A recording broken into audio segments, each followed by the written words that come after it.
ሊቀ ዲያቆናትና ቀዳሜ ሰማዕት ቅዱስ እስጢፋኖስ። በስመ አብ ወወልድ ወመንፈስ ቅዱስ አሐዱ አምላክ አሜን። ቅዱስ እስጢፋኖስ እናቱ ሐና አባቱ ስምዖን ይባላል። ደጋጎችና እግዚአብሔርን የሚፈሩ ክርስቲያኖች ነበሩ። በእግዚአብሔር ፈቃድም 2 ልጆችን ወለዱ። አንዱም ቅዱስ እስጢፋኖስ ነው። የተወለደውም ጥር 1 ቀን ነው። እስጢፋኖስ ማለት አክሊል ማለት ነው። ሕገ እግዚአብሔርን እየተማረና ለወላጆቹ እየታዘዘ በሥርዓት አደገ።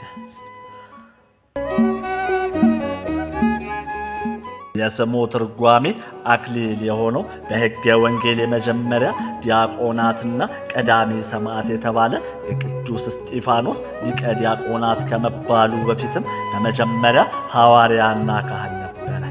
ከዚያም ዲያቆን ሆኖ ተሹሟል። ይህም ጥቅምት 17 ቀን ነው። በሐዋርያት ሥራ ላይ እንደተጠቀሰው ይህ ቅዱስ በመጀመሪያ ገማልያ በተባለ መምህር ትውፊትን፣ ኦሪትን፣ ነቢያትን ተምሯል። በጌታችን መድኃኒታችን ኢየሱስ ክርስቶስ መዋዕለ ስብከቱ ወቅትም እርሱ በዋለበት እየዋለ ባደረበት እያደረ ወንጌልን ተማረ። ደቀ መዝሙሩም ሆነ። ጌታችንም ከ72 አርድእት አንዱ አደረገው። አጋንንትም ተገዙለት ይላል የሐዋርያት ሥራ ምዕራፍ 5 ቁጥር 34።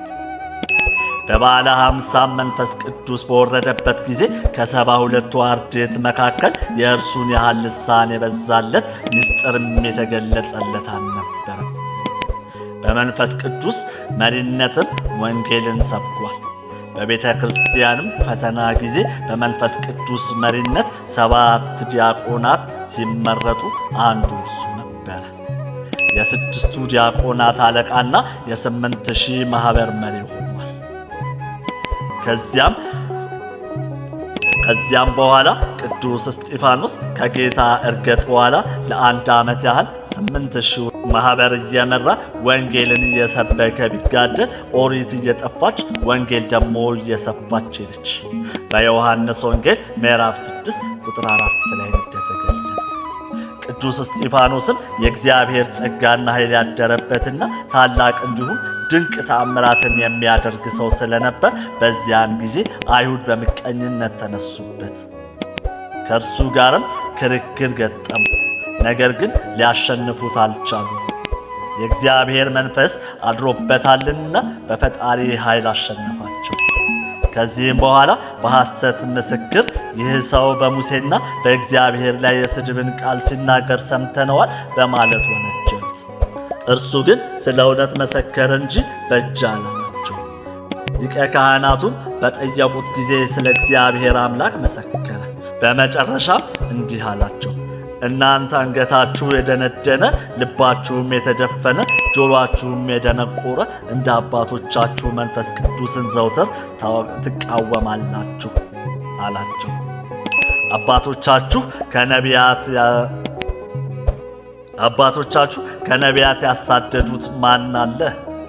ዛሬም እናንተ አሳልፋችሁ የሰጣችሁትና የገደላችሁትን የጻድቁን መምጣት አስቀድመው የተናገሩትን ገደሏቸው። በመላእክትም ሥርዓት ኦሪትን ተቀብላችሁ አልጠበቃችሁም አላቸው። በዚህም ተበሳጭተው በድንጋይ ወግረው ገደሉት። በዚህም ምስክሩን ፈጽሞ የሰማዕትነት አክሊሉን በጥር 1 ቀን ተቀዳጅቷል። በዚህም ቀዳሜ ሰማዕት ይባላል ይለናል የሐዋርያት ሥራ ምዕራፍ 7 ቁጥር 21። አይሁድ ቅዱስ እስጢፋኖስን ለማጥፋት ቀንተው ሲገድሉት፣ ጠላት ዲያብሎስ ደግሞ ክርስትናን ለማጥፋት እነርሱን ሰብሰብ አድርጎ ለሞቱም ተጠያቂ እንዲሆኑ አድርጓቸዋል። በአሁኑ ጊዜም ክርስትናን ለማጥፋት ጠላት በሰዎች ላይ ያደረ ክርስቲያኖችን ያስገድላል፣ ያስጨፈጭፋል፣ እንዲሁም ያሳድዳል።